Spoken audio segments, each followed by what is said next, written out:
How to change Discord password if you forgot it. Hi everybody, welcome back to our channel. In today's video, we are going to learn how we can change our Discord password if we forgot it. So let's just get started with the video. So for that, when you head over to the U tab in the bottom right corner and go to the settings from here. After that, go to the account.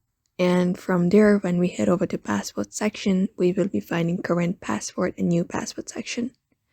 So in order to change your password if you forgot it, what you need to do is, we don't have that option available here, forgot password one.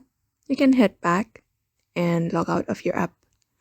You can just go ahead and log out from this account. You can find this option log out. Just go ahead and tap on it, tap on sure and log out. After that, you'll be finding this login option.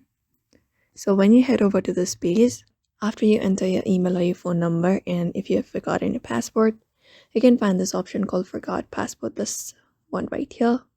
You can just go ahead and tap on this one right here.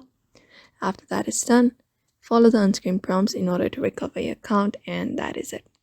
So that is how you change the Discord password if you forgot it. So I hope this video was helpful to you, and thank you for watching this video.